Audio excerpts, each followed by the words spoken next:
Hello. How's everybody doing today?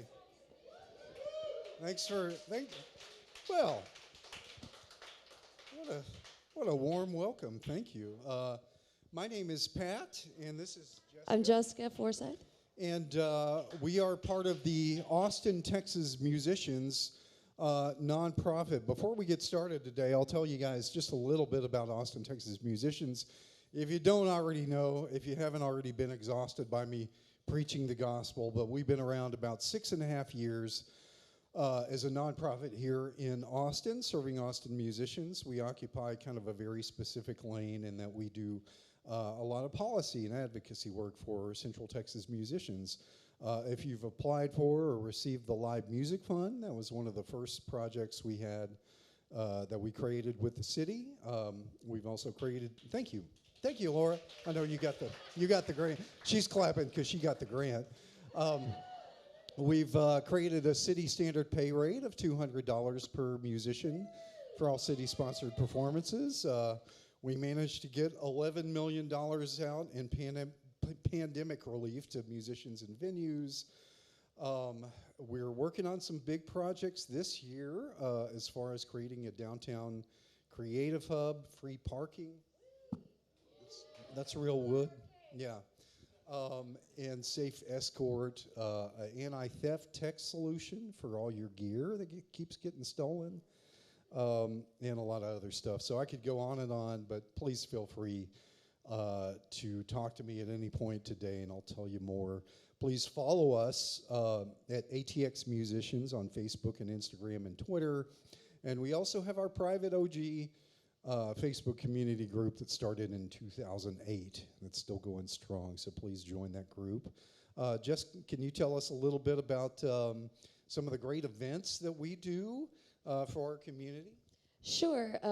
We do the first Tuesday of every month right here in this room at Pershing at 6 p.m. That is for everyone in the music industry, if you work in the music industry. And we want to kind of keep it that. We want to tell our fans to come and see us at the show, and we want to keep this a little sacred thing that we have first Tuesday of every month. And then the third Tuesday, which is tomorrow, we do an all-female industry group meeting, and we're going to be doing that just around the corner at the Vinyl Beauty Bar tomorrow night at 6 p.m. We've had some vendors graciously donate some things. We've got tick picks, which are these really cool little picks that just stick to your guitar. We'll be giving those out, as well as having our guest speaker, Mary Muse, who was in charge of basically Kerrville Folk Festival for a very long time, being our guest speaker.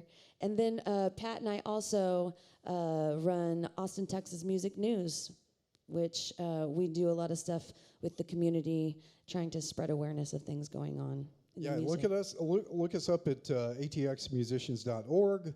On the website, we've got a great YouTube channel with a 30-minute news program that we do just for the community. And for Harmony Sisters, you can join. There's a private group on Facebook and a public group on Instagram. Thank you, Jess. So without any further ado, let's get into the reason you guys came here today.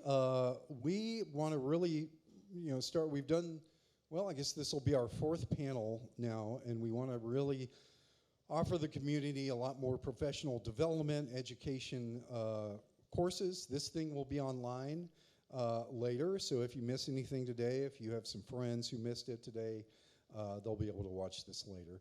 But without any further ado, let's get started with our first panel today that is going to be all about management. So I'm going to welcome to the stage Miss Charlie Fay. There she is. While I tell you a little bit about Charlie, Charlie is a lifelong musician. You may have heard of Charlie Fay and the Fayettes. She co-founded Daydream Believer Creative. She is the founder of Breakfast Boogie Children's Concert Series. She's the head of Artist Services at Traffic Music Group and a board member of Austin, Texas Musicians Advocacy Nonprofit. We're actually two nonprofits. We have the advocacy side where we can scream at politicians and the service side, but Charlie is on the board of the advocacy side. Did I miss anything? No. So, okay, thank you, Charlie. Next up, Annie Bowers. Annie is the co-founder of the talent buying company A&J Presents with her husband, Jim Briggs. Annie's clients include Mr. Scott Strickland, Ruthie Kraft, Wild Wren, and the chief buyer, I guess, for Mozart's Coffee as well. Annie was on the stage when we received a big grant from Mozart's at the beginning of the year. So thank you for that, Annie. And lastly, Austin Breckenridge with the A&R Foundation. Austin, come on down. There he is, yeah. Austin is the executive director and co-founder of the A&R Foundation and the artist manager for Brittany Lobos. Austin, have a seat, if you will. And we'll get going. I'm going to moderate the first panel, and then we have way more qualified people to moderate the rest of the panels today. But first off, managers, management experts, I'd like to ask you guys, what are some of the most effective strategies for independent artists to build a loyal fan base in today's saturated music landscape? Anyone want to kick us off here? I mean, I think the first strategy would be to do something great. You know, get really good, and then make sure what you're doing is unique to you. And really, when you're doing something that stands out, you see people start to respond. So I feel like that's the biggest thing, really. All the other stuff, you start to gather a team, and then your team will help. You can go as deep as you like. We have 30 minutes, and then we're going to do about 15 for questions. So we can expound on this if you guys want to.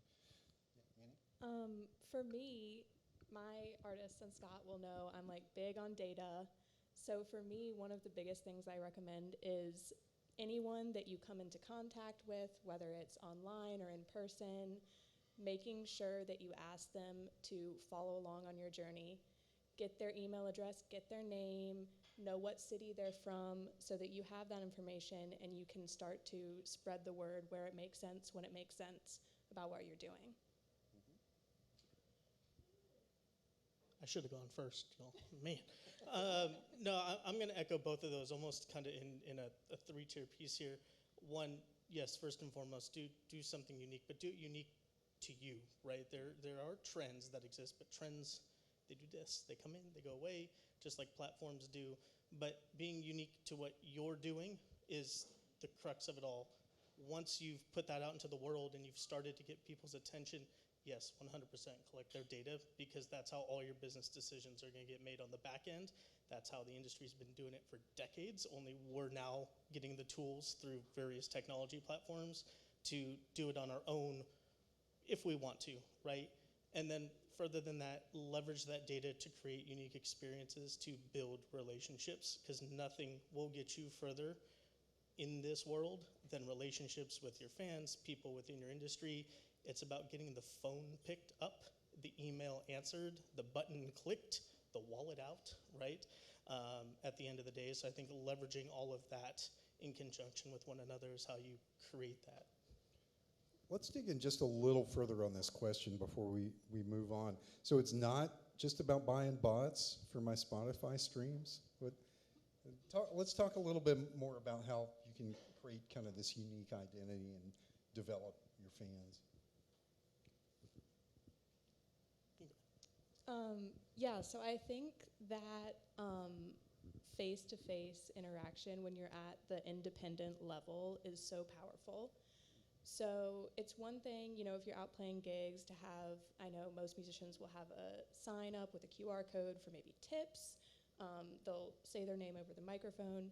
But when someone comes up to you after your show and says, wow, you did a really great job, for me, I think it's really important that instead of just saying thank you, say thank you, I would really love to get you involved in what I'm doing. could I get your email address? Would be okay for me to send you updates. This is my next show that I have coming up. I have a release planned for this time. I would love for you to check it out. I think this song might really speak to you for this reason. Just anything you can give them to make a memory of that and not forget about it or forget your name or whatever the minute they walk away. And I think that even the social media aspect, it gets hard because it is so saturated nowadays. You know, people follow a lot of people. If you make a social media post, it might not get to everyone you want it to reach. So anything that you can give them that's memorable really makes an impact. Yeah, I mean, I agree, you know, and what you said, it's all about relationships with your fans, relationships with other people in the industry, other artists. That's really what's going to make it all work. I agree with all that. One thing I think I'll double down on, especially more recently, don't sleep on the email list, y'all. I know a lot of people think that's like the dated thing, but going back to the data, I challenge you, do your email list, set up appropriately, and track those open and click-through rates and compare them to what goes out on your social media, even if you're putting some dollars behind those ads. It's night and day, y'all. It's, if we want to talk about the return on the investment, it's guaranteed that they're at least going to see it, which is 100% better than throwing it out into the metaverse, and maybe it'll be there. I'm not advocating for not having those things. I think you need to be as many places as possible if you're going to use them and manage them and interact with, is the caveat. But the email list, I think, has been, at least with everyone that I've worked, the most direct way where they've seen an increase in engagement, an increase in sales. I think the further down this rabbit hole we're going with AI and the things that, you know, there are great things it can do, that in person, it's going to swing back around, right? And it's going to be way more important because people already can't tell what is and isn't AI generated. For the most part, that's a big thing. So in person and email list, I think, is how you help combat that. Excellent. Thank you, Austin. Let's move on to the second question. I think this is one that probably everybody here struggles with. You know, we all struggle with self-confidence. About 99% of us are neurodivergent, right? And so, you know, this is one that we all have issues with. But how can artists balance authenticity with marketability when they're developing their personal brand? I think authenticity is marketability, like especially if you are a unique human, then your authentic self and letting people feel connected to this wonderful, unique artist, that's marketable. You know, I don't know if when we're talking about balancing authenticity and marketability, if we're talking about balancing putting it all out there with professionalism, because that's a slightly different thing, and I do think professionalism is very important. So, yeah, I'll stop there. Yeah, I agree. I think that if there's something that's really important to you, say you care about the environment a lot, 100% you should make that part of your artist brand. And all those little things that you care about and make you yourself, that will be very marketable and make you stand out from all the other artists out there.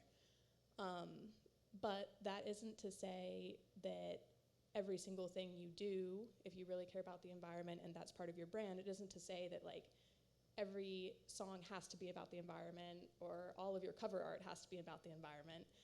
It just means that you bring it up every once in a while. It's like a through line through everything that you do. And yeah, it's just one piece of what people think of when they think of you as an artist. I'm going to agree with all that, and I love that you brought up the difference between the authentic and the professionalism piece, right? Because at the end of the day, y'all, if you want to do this and you want to make a living at it, you run a business. Let's just all get on the same page with it. You do, right?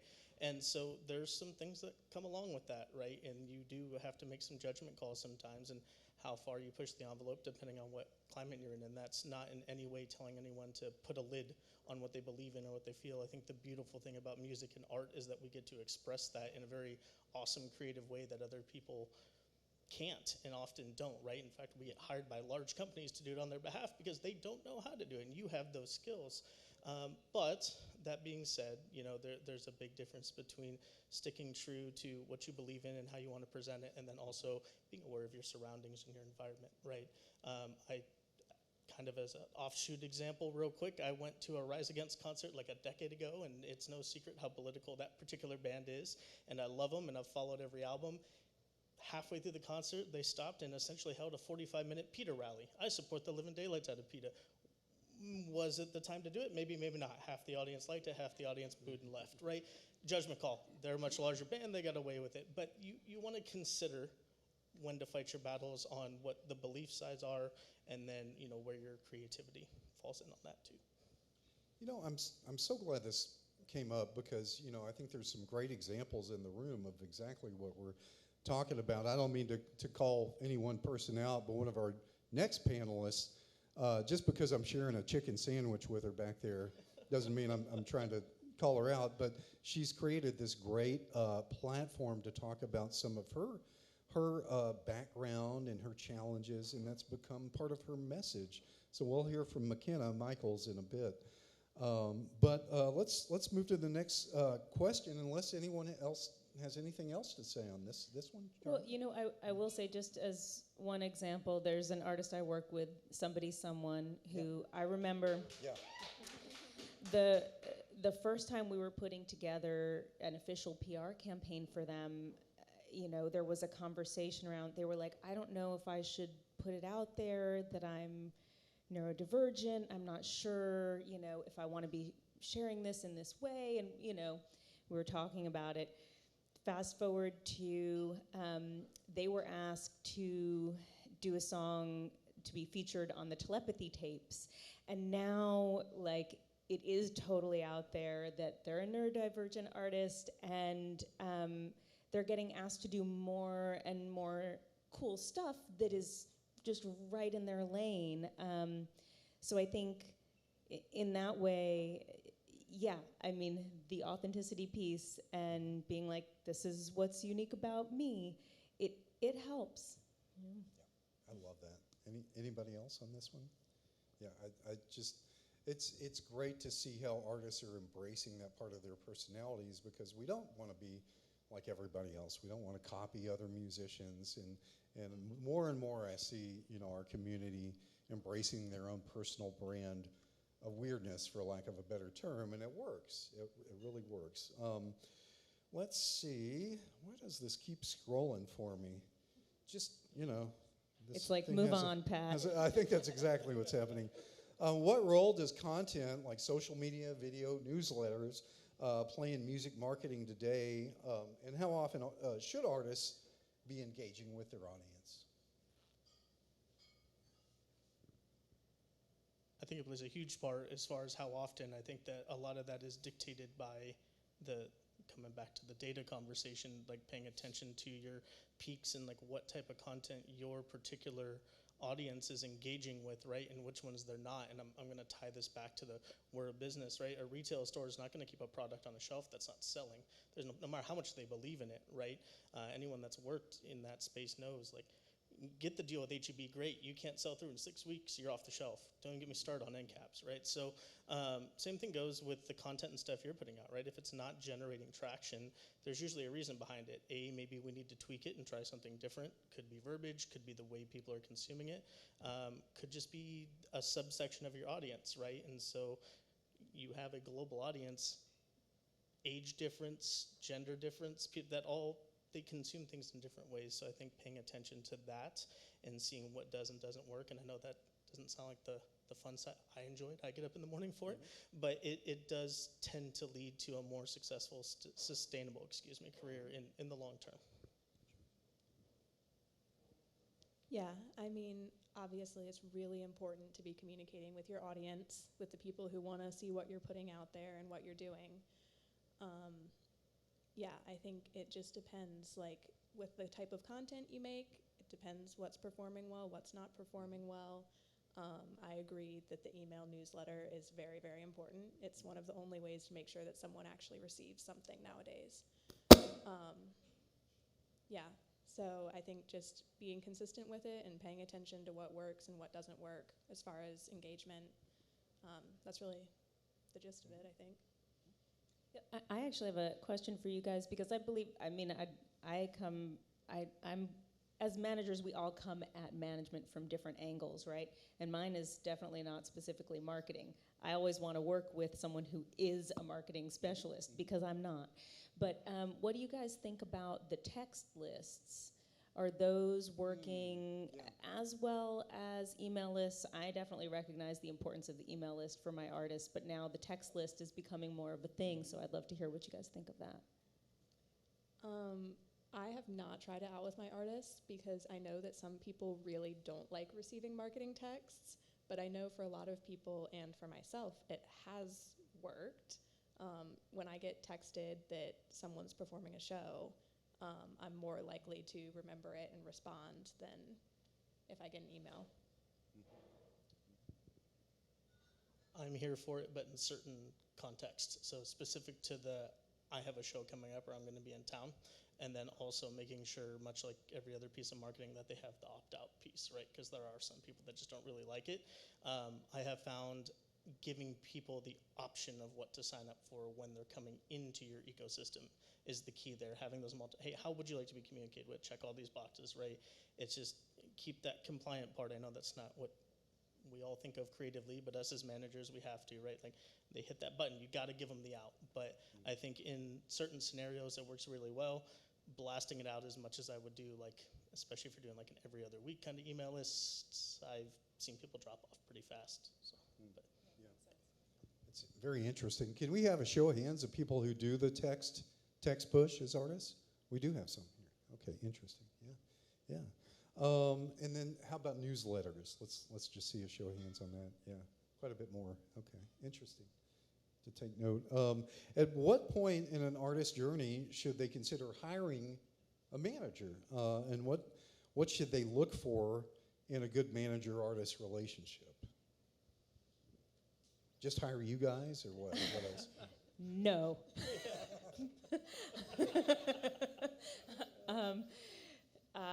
I only say that because You're stacked. You got I'm enough on your stacked. plate. Yeah, but I would say it doesn't work that way. You know, you don't go, I'm ready for a manager and I'm going to go out and hire one, because it's just not how it works. And I don't know how much you guys know about this, but you don't pay a manager the way you pay a publicist or the way you pay your digital marketing person. Your manager makes a percentage of what you make. So for the most part, well, this isn't entirely true. Every case is different, you know. So a manager is going to come to you when you start seeming like a good investment, you know. And it might be because you've already started to make money. But it might be because they can see that the art is so powerful that it's going somewhere, you know. And I have gotten on board with clients because of the fact that I like working with them and they're already making a living. And so I know I'm going to put in the work and I'm going to make something. And I've started working with other artists who I've been working with for an extended period of time already and aren't really making money yet, but I believe in them, you know. So it's really more, the ball's not in your court as an artist exactly, but you do need to make sure that you're putting yourself in places where people can become aware of you, that you are going to things and meeting people in the industry, that you are playing shows, that word starts getting around, oh, this person's doing really something cool, you gotta go see them. So, yeah. So you're saying it's important for everybody here to come out to our monthly night shift musician mixer on the first Tuesday here at Pershing? Yes. Thank you, Charlie. That, ladies and gentlemen, is what we call shameless self-promotion, and you Yeah. should be taking notes. I'm 100% here for it. Yeah. Absolutely. Continue, please. Yeah, I would agree. I think that as an independent artist, when you're first starting out, you basically need to be building your vision on your own the best you can, taking in advice from whoever you can, and then the point will come along where either it's so overwhelming that like you need to hire help, the same as a business would hire a new employee or outsource something because they need to do that in order to keep the growth going. Or someone will perhaps come to one of your gigs and really believe in the vision that you are clearly communicating at your gig and then think, okay, I might not make anything for a while because I'm working on commission and this artist probably isn't making a lot, but I really believe in the vision. I see it as well, and I think we can work together on this. And that moment will happen if you keep putting yourself out there.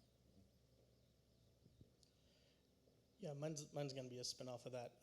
My short answer is when the business dictates the need at the end of the day. And what I mean by need is not, I really hate booking, I want to delegate that. One, your manager's not your booking agent, so let's clear that air real quick.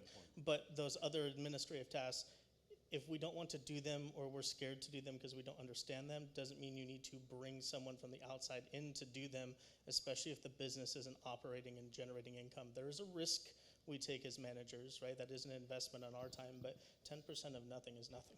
That's a big ask, not only for you to do, which you already end up having to do in a lot of cases, but then you're bringing someone else in who only makes their income on a commission-based gig, right?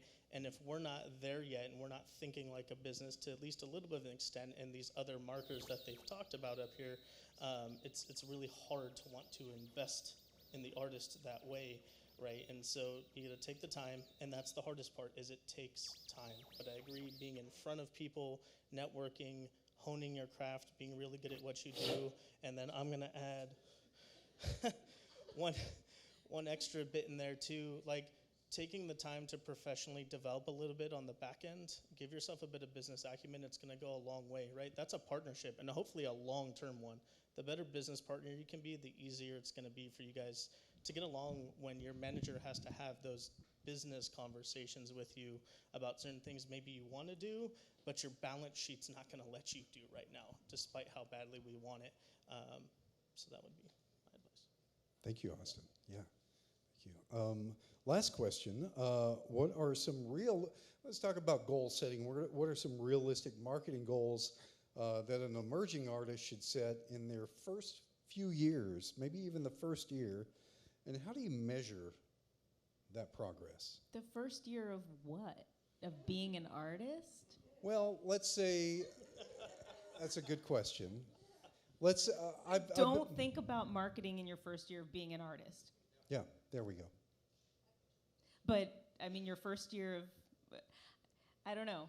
I mean, I think you should be focused on the art, and then when you get to a certain point with it, team with someone who is an expert in marketing.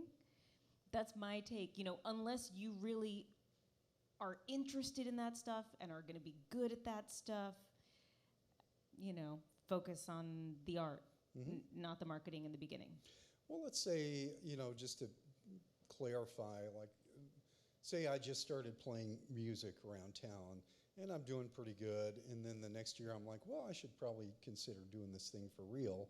And then I say, well, maybe now's the time that I do all these things we just talked about. After a year or two, what would be some of the ways that I would gauge that success?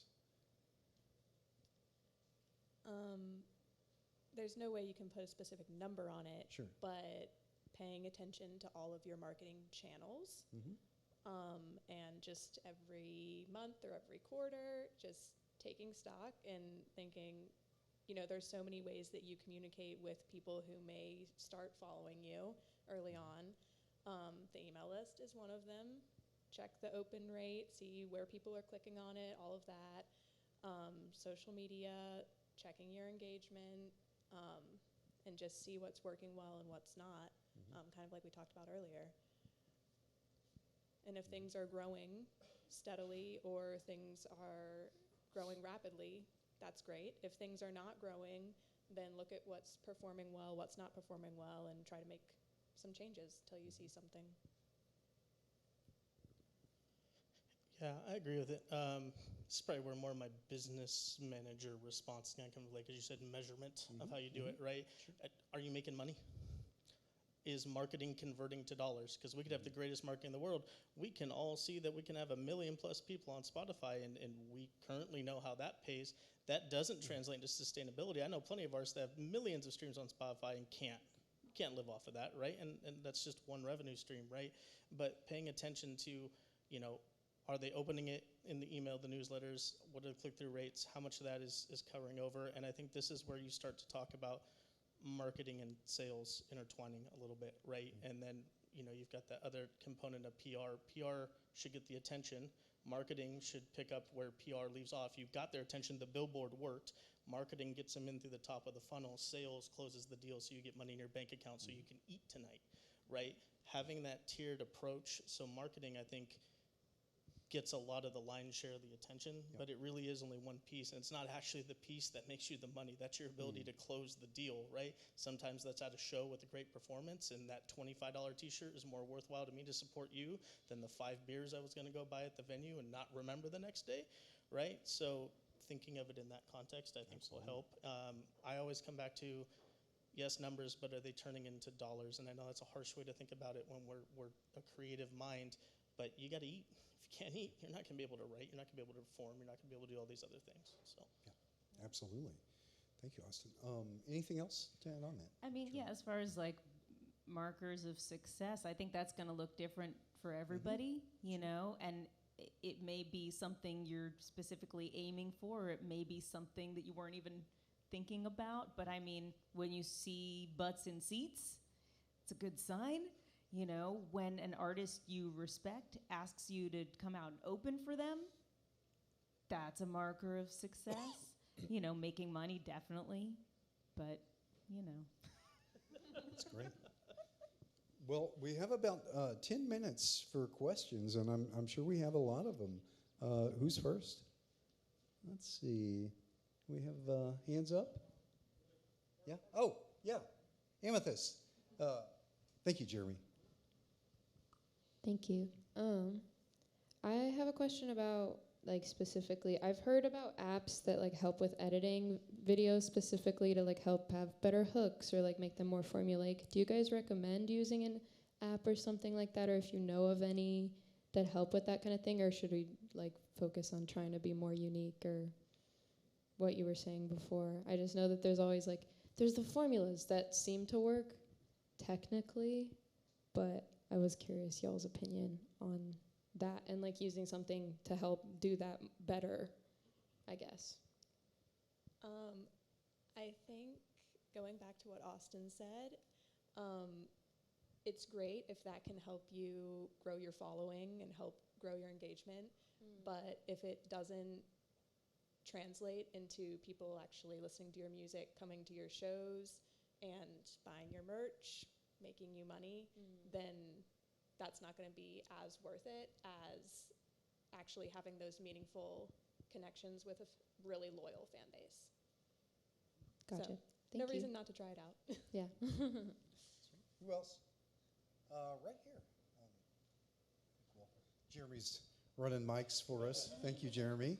Let's give a big round of applause for one of the best sound men in town. And, and one of my favorite songwriters as well. Thank you, Jeremy.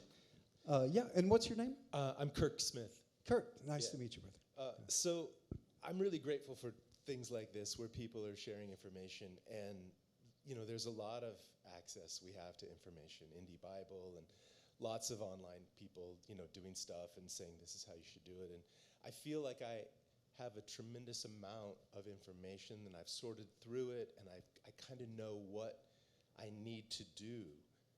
And it's always a little bit more than I can actually do, you know, and I accept that. But I've found recently that I've thought, if I could sort of hire a handyman of music, kind of a sort of a multi-skilled person, call it label services, or like it's someone who's not quite ready to be a manager, but they have familiarity, and we could sit down weekly or 4 hours a week at $25 an hour or something, where we could make a plan, and I could get someone who could help me chip away at my list. But I haven't really seen that person. It seems like there's a hole between young people who want to be in the music business and then established people who are in the music business. And I wonder, do you have insight into that? Is that a thing? Yeah, it is a thing. I mean, it's called being a consultant, Or there's also people, I also do project management sometimes for people who are putting out records. So I'll manage the process of the release, but I'm not managing the artist. So it's kind of a short-term commitment, and with a monthly fee, the same way you'd pay a monthly fee to a publicist or a radio promoter. I think consulting can be super valuable. You can get a lot of bang for your buck out of just an hour-long session with someone who's going to sit down and go, okay, what exactly are you doing? What are your goals? What are your strengths? All right, let's help you figure out a plan. But yeah, those people do exist. But also, I would say there are a lot of people out there ready to take your money. So you really want to look into anyone you're going to pay for services. You want references on. So look at who else they've worked with, talk to some of those people, and hopefully you find out good things. If everybody's like, no, they weren't really that effective for me, don't spend your money. Yeah, it's actually interesting you brought that up, because that's how I got into managing, was kind of doing freelance services for various artists that I knew in town. And so those people are out there, but like you said, make sure it's someone that you know and you trust, and it might be someone random in your life. It might be someone who doesn't have experience in the music industry at all, but who is competent and can help you achieve your strategies that you already have in place for yourself, and work that $25 an hour rate or whatever. Yeah, I'm going to echo, just do your homework on it, right? I think especially during the pandemic, a lot of people took a lot of online classes and became a coach, became a mentor, became a, and that's really prevalent in marketing.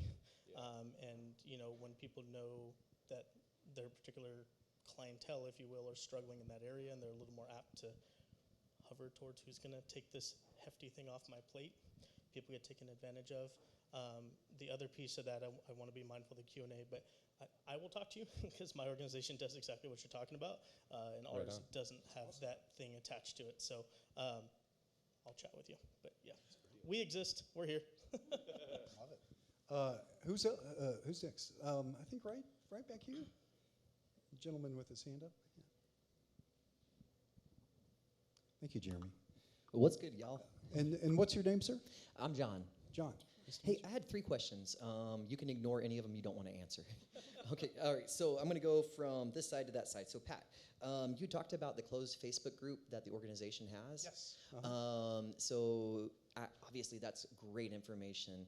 Kind of bouncing off of what Amy was saying earlier, are there any groups where there's like vetting that happens for those different type of management firms? Like, does that make any sense?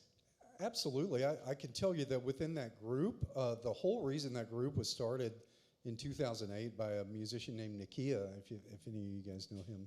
Thank you. Yeah.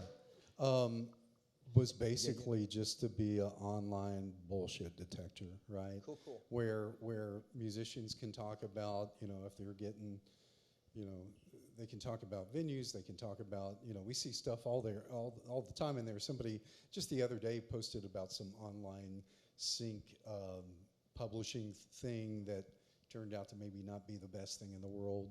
So it's, look for those types of groups where you have a lot of other musicians talking about stuff. And if you can't find ours, ask Scott or one of the folks in the room, and we can get you hooked up in there too. But Thank you, Pat. I appreciate anything that. else to? Yeah, of course. So I actually did have a question for you, Charlie. Is that all right? So you've been talking a lot about merchandise and being able to make that money. Do you have any suggested resources on where the best place to purchase the things you're going to sell are? Oh, I don't know if I did talk about merchandise. And you know what? I would ask my artists, actually, because usually they do that stuff themselves. Ask Betty Sue. She's really good at merch. Ask who? She makes a killing in merch. Who? Raha? Raw Paw. Raha? I'm sorry, I'm so deaf, guys. Feels so good. Thank you so much. And just in a minute, when we do the touring panel, these guys are going to talk a lot more about merch, I think, as well. And, So I'm just telling you that now, Scott McKenna. You're going to talk about merch. So yeah. and Charlie, I'm sorry, I misspoke. Austin, that was for you. Charlie, I did have another question, and then I'm going to give this away because I don't know where yeah. to get merch. So the question was client management software. Do you have client management software that you use to keep track of all your different? You said it's really important to like capture people's information. Yes. So with my clients, I use Shopify to do all of the email marketing, merchandise inventory, merchandise sales. Now, if you're not doing that much of it yet, that might be a little bit pricier of an option. And so with an email list, like you can always use any sort of, like even Google Forms or something that's online that people can type it in and you can get accurate data from. So just start out with something free and level up from there as it makes sense for your business. Thank you very much for your time. I'm not going to talk anymore. Thank you. Those are great questions. I think we have time for one more question, probably. Who else we got? Let's see. Oh, yeah, right over here. Yes, sir. Thank you, Jeremy. Hello, my name is Stephen, and I just have a question. As managers, what would you say are and aren't responsibilities of being a music manager? Just a quick overview. We are not your booking agent, as you said. We are not booking agents. Great question. If you're great, we'll try to put you in front of booking agents. Yeah, I mean, responsibilities really vary. Every manager is kind of coming from a different place in the music industry, too. You know, every manager has a different background. I know one guy who, he was Ozo Motley's tour manager and then became their manager. So his strengths are so much in that touring world, but he really needs help with handling the PR side of things, whereas I've been an artist and I've also been a music publicist, so there are things that I will oversee because I know they're my strengths. Anything that's not my strength, I'm going to build the team for my artist. So I would say your responsibility is to build the team for the artist, and also make sure that they are feeling supported so that they can thrive creatively. Yeah, I would say in general, the artist should have a vision for themselves, and then they discuss that with the manager, and the manager might have some suggestions or be like, yeah, that sounds great. And then the manager basically helps them build all the strategy and execute on that vision, which becomes really complex. You know, there are lots of parts to that. But yeah, if there's anything that the manager isn't specialized in, say they aren't very good with finances, then they'll outsource that and build the team for the artist and make sure that everything gets done well. Yeah, I agree with all of that. I think at the end of the day, you're going to have different types of managers too, depending on where you're at in your career, right? It's not uncommon at the higher echelon of the industry. You'll have a tour manager, You'll have a business manager. You'll have a daily manager that deals with the day-to-day operations. I think for the level that most of us are at, you want to look at your manager, and the manager should look at themselves as like the COO of your business. Their operations. They're there to execute. You come up with the vision. They're there to help you build the strategy and then execute and then build that team around you as it becomes relevant to your business. But I also think, too, there's a slight ethical responsibility to make sure you 100% know what's going on, because it's your business too, right? And the best example I can use is come finance and tax time, right? You can hire a tax person to do your taxes. That tax person's doing you dirty and you get audited. The IRS doesn't care who you delegated it to. It's your business, right? And so as a manager, I try and make sure that my artists understand 100% why we're doing what we're doing, and that they know just enough to be dangerous, not to do it, but to hold accountable. Because if I croak tomorrow from a heart attack, who's going to run the business? You are, right? And so I think there's that piece too. So there's that bit of coaching and mentorship that should be happening there too, and then helping execute on the vision that you have. And I think the really, really good ones know how to be candid with you, know how to have those conversations. And I preface mine, I'm very upfront about it. You're not going to like what I'm about to tell you, but I'm only telling you because it's what's necessary to keep your career sustainable. And you may disagree with me, and we can have open dialogue about it, and you may even yell at me, and we can just take 10 minutes. But I want you to know why. So that's my 2 cents. Thank you very much. Excellent. Charlie, Annie, Austin, thank you. Can we have a big round of applause? Wow, this is very valuable information. And that'll do it for our management panel. I'm sure if you guys have any more questions for these wonderful experts, y'all can ask.